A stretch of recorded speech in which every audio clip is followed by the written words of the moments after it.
My name is Evel Knievel. I'm a professional daredevil.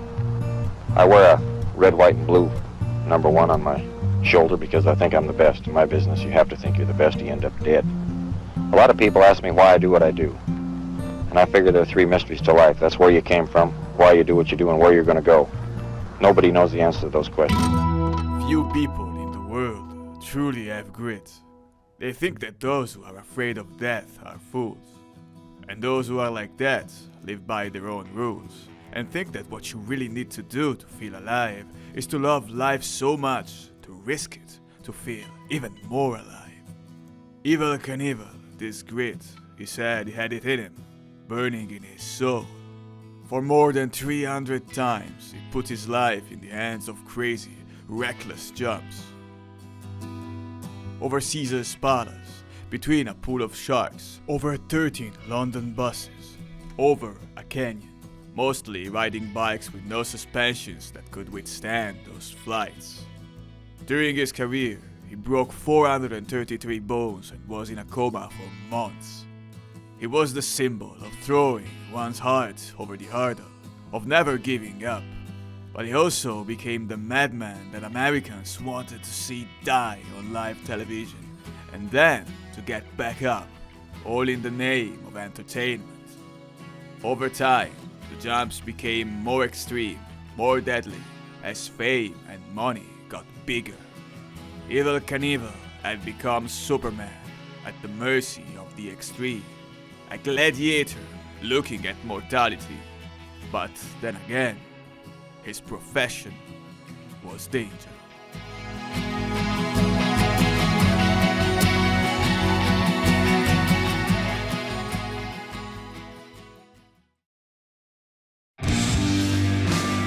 Imagine being born in a remote Montana town where the biggest attraction is the mine, sadly developed into a place known only for crime and excess. Robert Craig Knievel, in that deviant society, took little time to become a rebellious outcast hellraiser. At age 13, his first motorcycle, a Harley Davidson, obviously stolen. And 3 years later, his grandmother gave him a Triumph. Small-time crime and Knievel definitely hit it off. He was arrested and put in a cell after being caught stealing rims. He was put behind bars alongside a thief nicknamed Awful Kanoffel, and Robert was thus dubbed as Evel Knievel. Prison guards did not know that that day they had given a future infamous star his name. Throughout his childhood and teenage years, a great passion for motorcycles made Evel a skilled ace, but his significant height prevented him from being competitive in racing. And so he began working in motorcycle dealerships with Honda, a brand snubbed by Americans at the time, who strongly preferred US-made motorcycles rather than imported products. By the mid-1960s, Knievel had become an expert biker, and with a desire to prove the integrity of Japanese motorcycles, he came up with something crazy, jumping over 2 pumas and a cage of rattlesnakes. He survived, and that was enough for Knievel. It was enough for him to realize that similar stunts were going to help him make ends meet.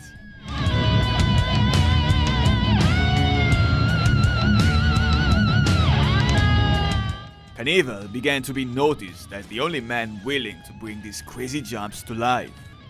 The first jump seen on TV is from March 25, 1967. I'd like to introduce to you a most unusual young man. This is Evel Knievel. His specialty in sports is to take a motorcycle up over a ramp and leap through the air some 90 feet. That's what he's going to try to do today, over 15 automobiles. Now, have you ever done 15 before, Evel? Bill, I never have. You're trying 15 today? Well, the parachute's ready, the motorcycle's ready, and I'm not going to miss today. Flies over 15 cars in a Triumph with more hope than shock absorbers, with more madness than brains. Since the previous jump, over 13 cars, was not completed, Evel having lost consciousness after the fall. Here, the jump succeeds, and ABC's wide world of sports is convinced the man could become an attraction. Evel's jumps around America became more and more in demand, profitable, and dangerous.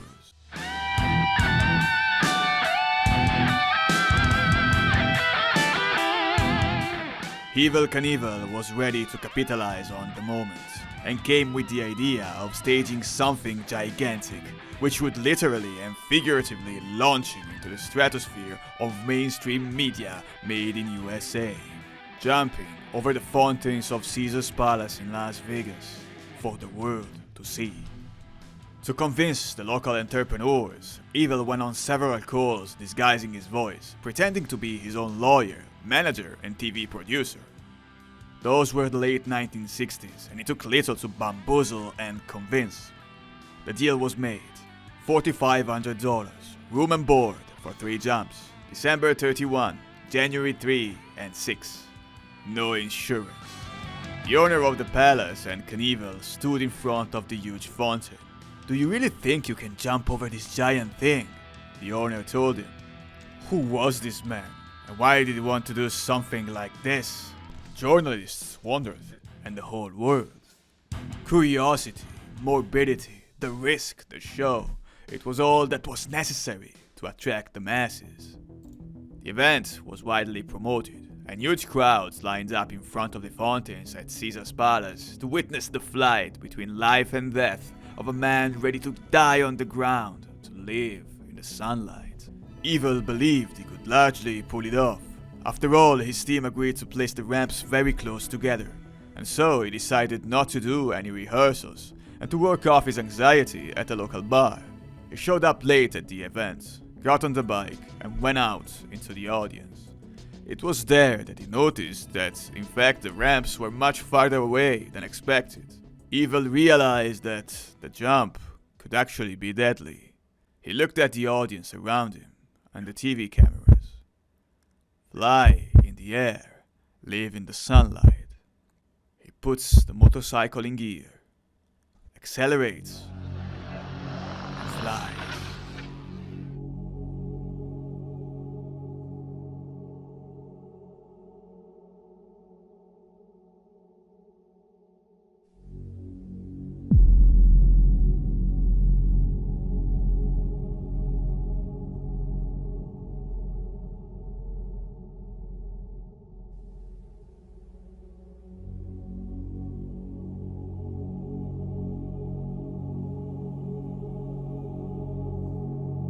The Grim Reaper probably had other things to do that day.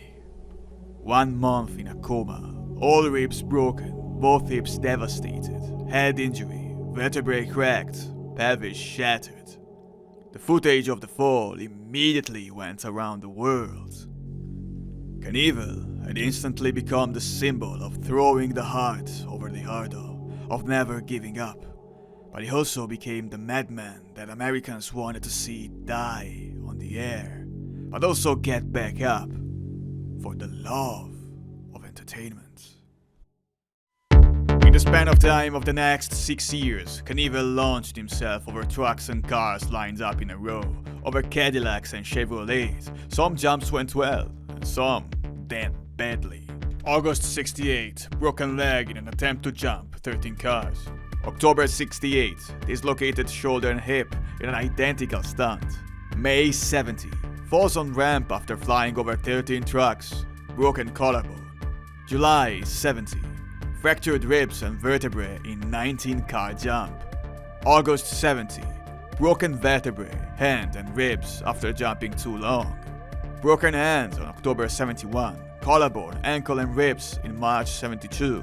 Compression of neck nerves in June 72, broken hand, perforated kidney and spinal hematoma in 73, injuries everywhere in the following years. But for Evel, this was the price to pay, for glory, for success, for money, and for fame. Knievel was Superman in the real world, a gladiator facing mortality, a reality show of himself, fodder for the people, thirsty for drama. By 1974, Evel Knievel's career was like a rocket in the sky. It was here that the daredevil from Montana attempted something truly different and far more dangerous. By now, the audience had become accustomed to the usual jumps. And so, Evel invented something diabolical. Jumping over the Grand Canyon. After repeatedly seeking consent from the US government, which was constantly rejected, he decided to choose another canyon, the Snake River, identical in size but less popular. This time, however, he would not make the jump with a motorcycle, but with a steam-powered rocket, the SkyCycle X2, of his own invention. As much as the infamous Caesar's Palace event, the jump was promoted assiduously in newspapers and the media. If he makes it, he'll be many times a millionaire. If he doesn't, he'll be dead. And either way, what's happening at the Snake River Canyon this week is one of the more grotesque spectacles in our history. There was the scorn of the government, the very high risk, the curiosity to see if this was the last jump in Knievel's life, ever more extreme to stay on the crest of the wave. I think we'll do it. 2 test jumps were made, and the rocket had to fly the distance of 2 miles, then make a rescue landing by parachute. In both tests, the rockets crashed down between the water and the rocks, leaving only one aircraft available, the one for the big day. Are you afraid at this moment? I've never been afraid in my life of dying under any circumstances. I think that a man was put here on earth to live, not just to exist. And today is the proudest day of my life. I'm living a dream that they thought could never be. Family was scared to death, but Evel, proud beyond his fear of death, decided he had to jump. Pride can do good and it can do bad. In this case, it was a disaster. 4, 3, 2, 1. The rocket took off and soared through the air for several feet, but then the parachute opened, which could not withstand the force of thrust suffered by the launch. Knievel was destined for certain death. The parachute would have laid him between rocks and water, drowning him in his wounds. Instead, the aircraft fell to the riverbank, just a few feet from disaster. Evel got away with a few scratches and survived his most dangerous stunt without serious injuries. Once again, the Grim Reaper was engaged in something else. The failure of the flight over Snake Canyon brought a lot of bad publicity to Evel Knievel. So much so that he decided to announce his retirement. But overseas, the opportunity of the century presented itself. Jumping over 13 Greyhound buses inside Wembley Stadium in London. British audiences were different than American audiences, and Evel knew it. They were not used to a rough Montana madman capable of such reckless acts, which is why very few tickets were sold. To obviate the convoluted issue, Knievel began to provoke the British with phrases about World War II, about, in his opinion, shameful right-hand drive, and about them being snobs. On May 26, 1975, 90,000 paying people gathered at Wembley to watch a hated man fail and perhaps die before their eyes. I have never jumped 13 buses. I have never jumped this high before in my life, with the exception of the Snake River Canyon. You people here today have been a wonderful, wonderful crowd. I'm glad that you all made it. And now I'm going to do my best to make it. Right across these 13 London buses, I'm going to land right on this edge. You hang on to your seats, and we'll get this over with. The day before the stunt, Knievel enters the still empty arena, looks up at the ramp, observes the distance. He turns to his people and says, "I won't make it, but I'm going to jump anyway." I'm Evel Knievel, honey. I'm not supposed to be afraid. Knievel shows up on time the next day. He takes unhoped-for measurements, climbs the ramp,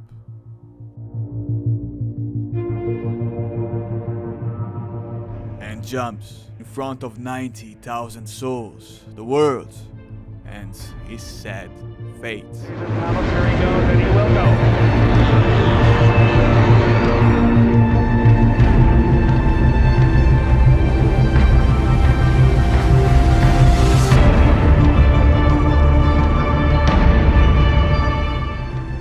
reality is that Evel knew how to say no, but he wanted to do it for pride, for money, using the excuse of chasing glory.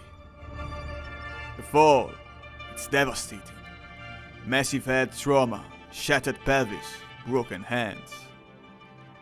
90,000 people stand with bated breath, regretting perhaps the hatred so strong they had felt for that man who actually came there only to entertain, putting his life on the line. Evel was bleeding from his mouth, a bone was protruding from his body, his head hurt so much that he was hallucinating, but he refused medical help. He wanted to get up, go to the ramp, and talk. Gentlemen of this wonderful country, I've got to tell you that you are the last people in the world who will ever see me jump, because I will never, ever, ever jump again. I am through. He came back again for one last jump at Kings Island, an American amusement park. He was then offered to jump a shark pool, saw the pay and accepted. During rehearsals he fell, breaking more bones, undergoing another surgery, more pain.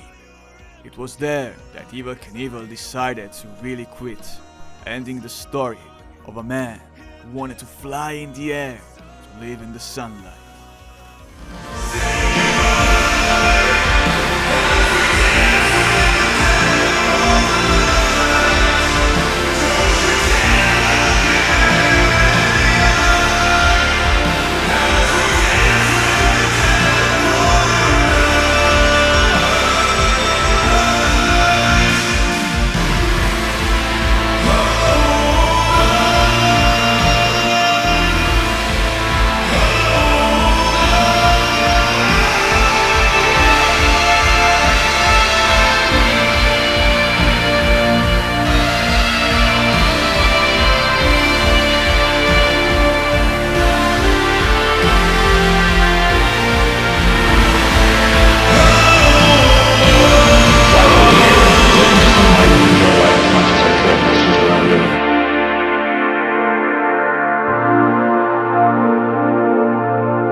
While Knievel was recovering from his injuries, a book was published, painting Evel as a man addicted to alcohol and drugs, abusing his wife and children.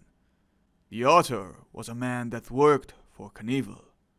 The daredevil decided to go to him, still with one arm in a cast, to kill him, along with some of his henchmen. He beat him with a baseball bat and left him lifeless, but still alive, on the ground. The trial sentenced Knievel to 3 years in prison, with $13 million to be given to the victim. Evel never paid that money. The American Superman became the dying Gladiator. Between the 90s and the 2000s, Knievel struggled with health problems given by substance and alcohol abuse. It turned out that Evel drank because he was actually incredibly afraid of those jumps. And who wouldn't be? He died at the age of 69, devastated, destroyed by the life he had led. Dying is a part of living. God put you here to be the best and do the best and live the best that you can.